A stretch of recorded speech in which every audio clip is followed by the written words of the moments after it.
Hello everyone, कैसे हैं आप लोग? I hope all of your fine. आज मैं स्टेट बोर्ड के जो स्टूडेंट्स हैं, ख़ास के जो बिहार बोर्ड के स्टूडेंट्स हैं जो अभी एग्ज़ाम होने वाले हैं, उनके लिए मैं बहुत ही इम्पॉर्टेंट टिप्स देने जा रहा हूं जो उनके एग्जामिनेशन के लिए बहुत इंपॉर्टेंट है। कुछ क्वेश्चंस भी बताऊंगा, उस क्वेश्चंस का आंसर भी बताऊंगा, क्योंकि अब वो टाइम नहीं है कि आप आगे की पढ़ाई करें। अभी आप जितना पढ़ लिया है आपने, उसको रिवाइज़ करें, क्योंकि एग्ज़ामिनेशन अभी बहुत ही नज़दीक है। एग्ज़ाम आने वाला है और आपको एग्ज़ाम में अपीयर होना है, और जो पीछे आपने पढ़ा है वो भूल जाते हैं। बहुत ऐसे स्टूडेंट होते हैं जो आगे पढ़ रहे हैं, पता चला एग्ज़ाम हो गया और एग्ज़ाम के टाइम में गए लिखने के लिए, पता चला सारा का सारा भूल गए। पढ़े तो पूरा थे, लेकिन आधा आधा से ज़्यादा, कभी कभी पूरा भूल जाते हैं वो। लेकिन वैसा नहीं होना चाहिए। करना क्या है आप लोगों को? आपको करना है कि अभी जितना आपने पढ़ा है, जितने भी थ्योरेटिकल क्वेश्चंस हैं, आप स्टॉक बनावे। स्टॉक बनाने का मतलब होता है कि जितने भी क्वेश्चंस हैं, जो क्वेश्चंस आपको अच्छे से मेमोरी है, जिसका आप आंसर दे सकते हैं, तो कभी कभी साइलेंट मोड में कहीं पे बैठ जाएं और बैठ करके, जैसे कोई पर्टिकुलर सब्जेक्ट ले लिया आपने, अकाउंटेंसी ले लिया, अकाउंटेंसी का जितना भी थ्योरेटिकल पार्ट सब है, उसका जितना भी शॉर्ट क्वेश्चंस है, लॉन्ग क्वेश्चंस है, ठीक है। न्यूमेरिकल के लिए तो अलग टाइम देना है आपको, लेकिन थ्योरेटिकल पार्ट के लिए फिर अलग टाइम दें आप। थ्योरेटिकल पार्ट के लिए आप क्या करें? सबसे पहले ये सोचें कि 100 MCQ पूछने वाला है, जिसमें से आपको 50 का ही आंसर देना है। फिर उसके बाद 2 मार्क्स का 30 क्वेश्चन पूछेगा, जिसमें से आपको 15 का ही आंसर देना है, 15 का, यानी कि 15 आउट ऑफ 30 आंसर ही आपको देने हैं। और उसके बाद 8 क्वेश्चन पूछेंगे, जिसमें से आपको सिर्फ और सिर्फ 4 का आंसर देना है, ठीक है। 5 मार्क्स का होगा, और अगर 4 मार्क्स का पूछता है तो 5 का आंसर देना है आउट ऑफ 8 में से। क्लियर? तो यहाँ पे सर तैयारी कैसे करनी है? तैयारी करने के लिए सबसे पहले मैं ये बता दूं कि जितने भी क्वेश्चंस हैं, जो मॉडल सेट आपके पास है या मॉडल पेपर है या प्रीवियस ईयर में जो क्वेश्चन पूछा था, उसको देख करके प्रैक्टिस करें, और छोटे छोटे क्वेश्चंस जितने भी हैं उसको देख लें आप। क्योंकि जो MCQ होता है वो थ्योरेटिकल पार्ट से ही डिराइव होता है।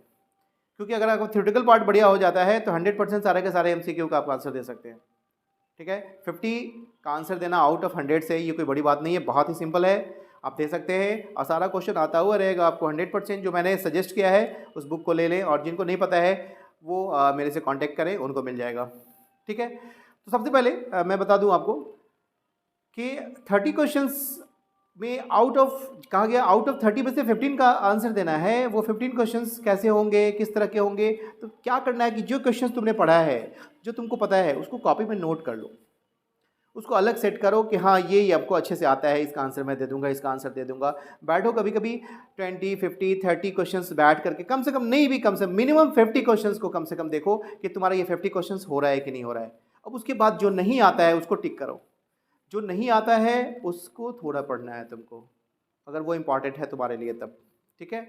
इसके बाद लॉन्ग क्वेश्चन में 10 का टारगेट लो कि 10 क्वेश्चंस मुझे आज कर लेने हैं। 10 क्वेश्चंस में कितने क्वेश्चंस मेरे को आते हैं उसको अच्छे से कर लो, मेमोरी कर लो, लिख लो, ठीक है। या ऐसा करो कि उसको रिकॉर्ड कर लो बोल करके, और ईयरफोन लगा के सुनते रहो हेडफोन के थ्रू, ठीक है। अब यहाँ पे मैं आपको बता दूँ, इकोनॉमिक्स जो सब्जेक्ट है, इसमें माइक्रो और मैक्रो, स्टेट बोर्ड वाले को क्या है पता है? माइक्रो और मैक्रो दोनों से क्वेश्चन पूछने वाला है, क्योंकि उनका इकोनॉमिक्स दोनों है ना, माइक्रो और मैक्रो है। CBSE बोर्ड, जो CBSE के स्टूडेंट्स हैं उनके साथ क्या है कि सेंट्रल बोर्ड के जो स्टूडेंट्स हैं उनको सिर्फ और सिर्फ माइक्रो है, मैक्रो नहीं है। मैक्रो उनका सिर्फ 11th में था, ठीक है। तो और उनका इंडियन इकोनॉमी है। तो यहाँ पे आप देखेंगे कि सर माइक्रो से रिलेटेड कुछ क्वेश्चंस मैं बताता हूँ, जो लॉन्ग आंसर टाइप क्वेश्चन है, जो मैं बता दूँ सबसे इंपॉर्टेंट क्वेश्चन है। ये क्वेश्चन आपसे 100% पूछेगा कि what is law of demand, explain it with the help of diagram and schedule. Law of demand किसे कहते हैं ये आपको बताने हैं। बहुत ही सिंपल है, लॉ ऑफ डिमांड क्या होता है इसको समझो। सिंपल तरीके से मैं बता देता हूँ इसको, एक सिंपल लैंग्वेज में बताता हूँ कि बहुत ही सिंपल वर्ड सब होगा मेरा, ठीक है। डिमांड जिसको हिंदी में कहते हैं मांग, ठीक है। डिमांड होता क्या है? तो लॉ ऑफ डिमांड, ये जो लॉ है इकोनॉमिक्स का बहुत ही इंपॉर्टेंट थ्योरी है, तुम क्लियर ना? कोई भी अगर लॉ इकोनॉमिक्स में अगर बोल रहे हैं तो उसमें एक लाइन पहले लगाना है, अदर थिंग्स रिमेनिंग अनचेंज्ड, अन्य बातों के समान रहने पर, ये लाइन आपको बोलना होगा। तब जाके इकोनॉमिक्स में जो भी लॉ है वो आपको अप्लाई करना है या बोलना है। जैसे कह दिया मैंने कि लॉ ऑफ डिमांड, तो कहेंगे other things remaining unchanged, when the price of the commodity increases the quantity demanded of it will decrease. यानी कहने का मतलब किसी भी कमोडिटी का प्राइस बढ़ जाता है तो उसका क्वांटिटी क्या होगा? डिक्रीज हो जाएगा। जो डिमांड है, जो क्वांटिटी डिमांडेड है वो क्या होगा, डिक्रीज हो जाएगा। एंड वाइस वर्सा, मैंने कहा कि अगर किसी कमोडिटी का प्राइस अगर डिक्रीज हो जाता है तो उसका क्वांटिटी डिमांड क्या होगा, इंक्रीज हो जाएगा। And it establishes the inverse relationship between price and quantity demanded. ये मैंने लॉ ऑफ डिमांड के बारे में बताया, बहुत ही सिंपल में बता दिया कि लॉ ऑफ डिमांड, तो कहिएगा law of demand is the very important and most important theory of economics, micro economics. Law of demand states that other things being unequal, other things being unchanged, other things remaining the same, when the price of the commodity increases, the quantity demanded of it will decreases, and when the price of commodity decreases, the quantity demanded of that commodity will decreases. Price decrease होगा तो quantity increase होगा, price increase होगा तो quantity decrease होगा। And it establishes the inverse relationship between price and quantity demanded. अगर किसी commodity का, किसी वस्तु का मूल्य बढ़ जाता है तो मांगी गई मात्रा घट जाती है, और अगर किसी वस्तु का मूल्य घट जाता है तो किसी वस्तु की मांगी गई मात्रा बढ़ जाती है, उस वस्तु की मांगी गई मात्रा बढ़ जाती है कीमत के बढ़ने पर। यानी कि इनवर्स रिलेशनशिप, एक बढ़ता है तो एक घटता है, एक घटता है तो एक बढ़ता है। क्लियर? तो ये अगर डायग्राम के थ्रू कहेगा तो डायग्राम आप इजीली बना देंगे। डायग्राम बनाने के लिए आपको क्या करना होगा, अगर डायग्राम शेड्यूल में अगर बोलता है कि डिमांड शेड्यूल बनाना है तो डिमांड शेड्यूल के लिए क्या करेंगे आप लोग,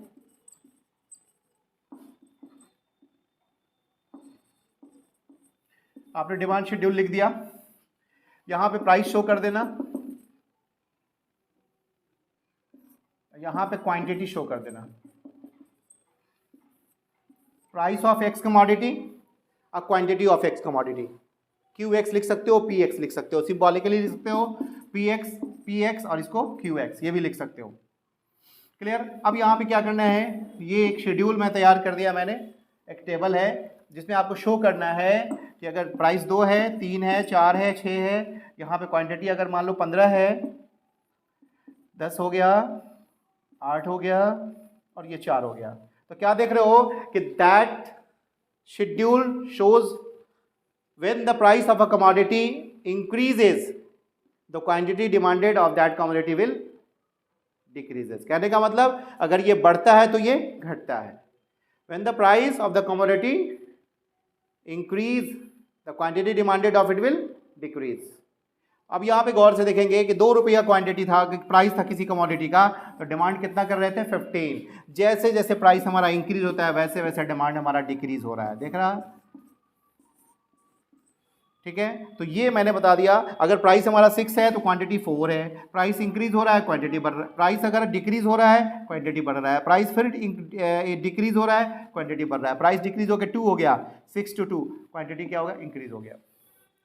ये क्वेश्चन इंपॉर्टेंट है। अगर इसी को कहेगा डायग्राम से शो करना है, कहेगा टेबल से भी शो करे, डायग्राम से भी शो करे, तो टेबल से भी शो कर सकते हैं, डायग्राम से भी शो कर सकते हैं। अब जैसे यहाँ पे मैं कर्व बता दूं कि डायग्राम अगर क्या है सॉल्व करने के लिए, डायग्राम देने के लिए कहेगा डायग्राम के थ्रू इसको समझाना है, तो आप एक काम करिए, ये वाई एक्सेस है और ये एक्स एक्सेस है, एक वाई रेखा और एक एक्स रेखा, ठीक है। इस पे करना क्या, ये ओरिजिन है। अब करना क्या है यहाँ पे, वो देखना है आपको कि ये डिमांड कर्व है, आपने देखा,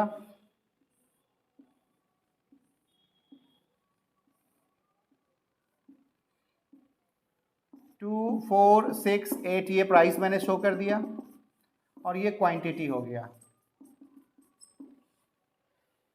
2 3 4 5, ये डिमांड कर्व है हमारा, स्लोप डाउनवर्ड, ठीक है, टू द राइट। अब यहां पे देखेंगे आप कि ये इसको डिमांड कर्व बोलते हैं।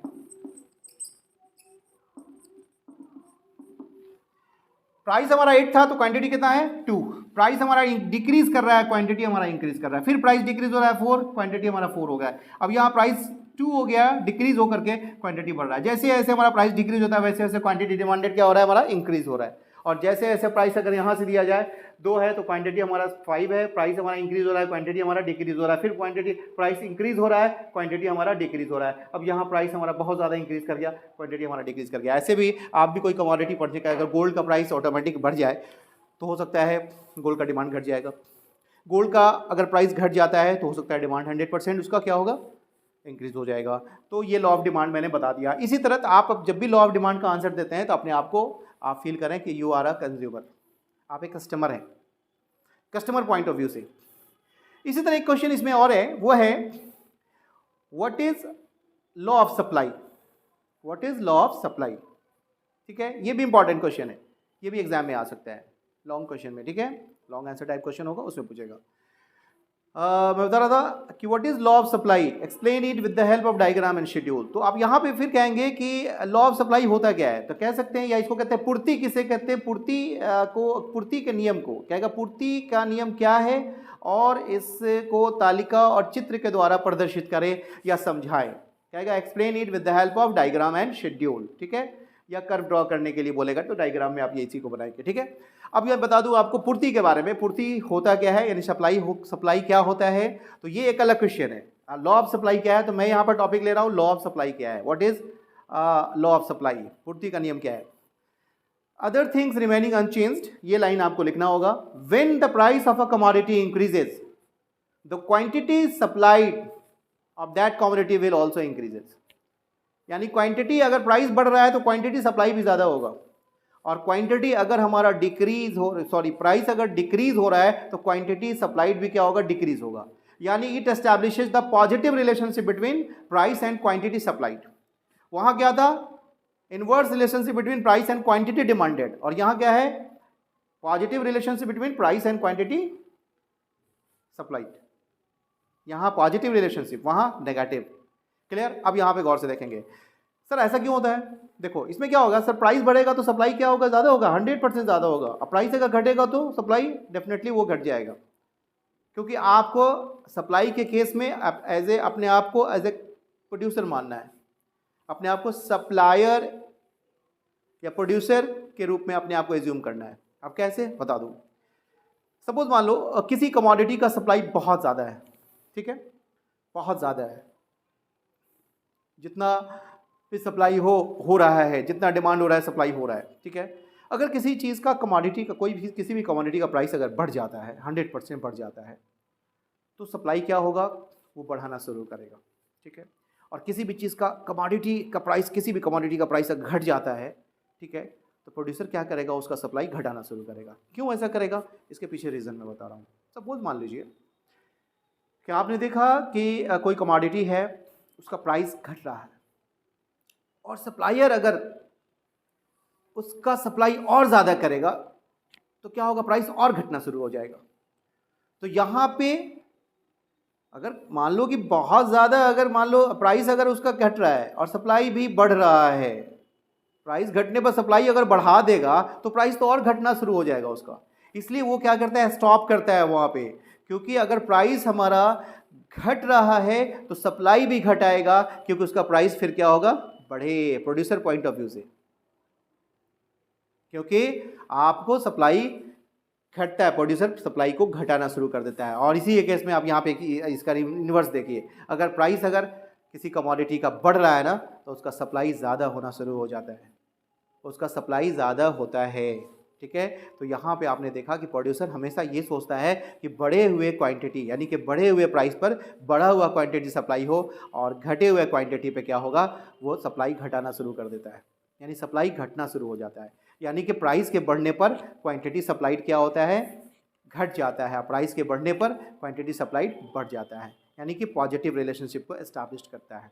अगर मान लो बहुत सप्लाई हो रहा है और प्राइस हमारा कम है, तो सप्लाई हो रहा है तो प्राइस और घटना शुरू हो जाएगा। प्रोड्यूसर हमेशा चाहेगा कि प्राइस जो है वो कांस्टेंट बने या प्राइस इंक्रीज करे कमोडिटी का। ठीक है, तो ये मैंने बता दिया law of supply. Law of supply को भी या शेड्यूल में अगर दिखाना होगा इस बातों को, तो डायग्राम में आप सिखा सकते हैं। तो कह सकते हैं law of supply is the very important theory of economics, and it state that other things remaining unchanged, when the price of the commodity increases, the quantity supplied by that by quantity supplied by the supplier also increases and vice versa. इसका ठीक reverse करना है, वैसे ही करना है कि अगर quantity, अगर हमारा प्राइस हमारा डिक्रीज़ हो रहा है तो क्वांटिटी सप्लाई भी डिक्रीज़ होगा, और क्वांटिटी अगर प्राइस हमारा इंक्रीज़ हो रहा है तो क्वांटिटी सप्लाई भी क्या होगा, हमारा डिक्रीज़ होगा, डिक्रीज़, इंक्रीज़ होगा तो इंक्रीज़ होगा। ठीक है, तो यहाँ सप्लाई की बात करना है, डिमांड की बात नहीं करना है। अगर यहाँ पे कहेगा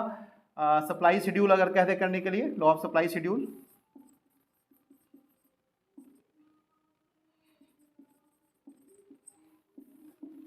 सप्लाई शेड्यूल के केस में आप देखेंगे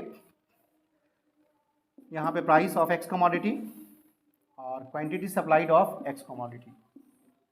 ठीक है, 2 3 4 5 6 ये प्राइस है, 10 15 20 22 24। तो आपने देखा किसी भी क्वांटिटी का प्राइस अगर 2 है तो क्वांटिटी सप्लाई कितना है, 10 है। प्राइस इंक्रीज हो रहा है, क्वांटिटी सप्लाई भी क्या हो रहा है, इंक्रीज हो रहा है। प्राइस इंक्रीज हो रहा है, क्वांटिटी सप्लाई भी इंक्रीज हो रहा है। प्राइस इंक्रीज हो रहा है, क्वांटिटी सप्लाई इंक्रीज हो रहा है। यहाँ पे बढ़ने पे बढ़ रहा है, 6 है तो 24 है। डिक्रीज हो रहा है तो क्या, यहाँ पे क्या हो रहा है, डिक्रीज हो रहा है। इंक्रीज हो रहा है, देखो यहाँ पे डिक्रीज हो रहा है, डिक्रीज हो रहा है, डिक्रीज हो रहा है, डिक्रीज हो रहा है, डिक्रीज हो रहा है, डिक्रीज हो रहा है। यानी कि अगर प्राइस डिक्रीज हो रहा है तो क्वांटिटी सप्लाई भी डिक्रीज होगा, प्राइस इंक्रीज होगा तो क्वांटिटी सप्लाई भी क्या होगा, इंक्रीज होगा। तो मैंने 2 क्वेश्चन बताया। क्वेश्चन पूछ सकता है what is law of demand, दूसरा पूछ सकता है what is law of supply. तो लॉ ऑफ डिमांड के बारे में मैंने बता दिया, उसका डायग्राम भी बता दिया, शेड्यूल भी बता दिया। अब लॉ ऑफ सप्लाई के बारे में बता दिया कि एज ए प्रोड्यूसर आप यही सोचेंगे कि क्वांटिटी अगर ज़्यादा सप्लाई हो रहा है, प्राइस कम है, तो क्वांटिटी कम सप्लाई करेगा, प्रोड्यूसर प्रोडक्शन कम करेगा उसका। ठीक है, कि प्राइस उसका थोड़ा वैल्यूबल हो जाए, प्राइस थोड़ा इंक्रीज़ करे। ठीक है, अब यहाँ पे इसको अब डायग्राम में कैसे शो करेंगे तो वो देखना है।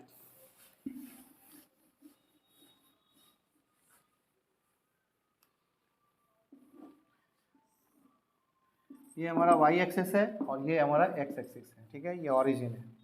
लॉ ऑफ सप्लाई के केस में क्या होता है, ये डायग्राम ऐसा होता है, क्योंकि मुझे सिखाना है ये प्राइस है और ये क्वांटिटी है। यहाँ प्राइस शो कर दिया, यहाँ क्वांटिटी शो कर दिया। ठीक है, ये ओरिजिन है 0, सॉरी 2 4 6, यहाँ भी 2 10 15 ऐसा कर दिया। अब यहाँ पे देखेंगे जब हमारा प्राइस 2 है तो क्वांटिटी सप्लाई 2 है। अगर प्राइस हमारा इंक्रीज हो रहा है तो क्वांटिटी सप्लाई भी इंक्रीज हो रहा है। प्राइस और इंक्रीज हो रहा है, हमारा क्वांटिटी सप्लाई भी क्या हो रहा है, और इंक्रीज हो रहा है। ये जो हमारा हो गया, ये हो गया सप्लाई कर्व, इसको सप्लाई कर्व बोलते हैं। तो आज मैंने बता दिया कि इसमें भी यही हो रहा है कि 6 रुपीज़ में हमारा क्वांटिटी सप्लाई कितना है, 15। प्राइस हमारा डिक्रीज हो रहा है तो क्वांटिटी सप्लाई क्या हो रहा है, डिक्रीज हो रहा है। यानी कहने का मतलब जैसे जैसे हमारा प्राइस डिक्रीज होता जाएगा वैसे वैसे क्वांटिटी सप्लाई भी क्या होगा, डिक्रीज हो जाएगा। यानी पूर्ति की गई मात्रा वस्तु की क्या होगी, घट जाएगी प्राइस के घटने पर, और पूर्ति की गई मात्रा बढ़ जाएगी अगर प्राइस हमारा बढ़ जाता है तब। तो ये तो मैंने डिटेल बता दिया, 2 क्वेश्चन बता दिया, 2 क्वेश्चन को आप अच्छे से कर लेंगे।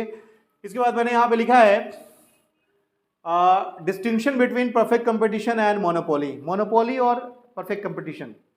नेक्स्ट वीडियो में मैं इसके बारे में डिटेल बताऊंगा। इस वीडियो में बस इतना ही, और मिलता हूँ फिर इस क्वेश्चन के साथ नेक्स्ट वीडियो में। Thank you.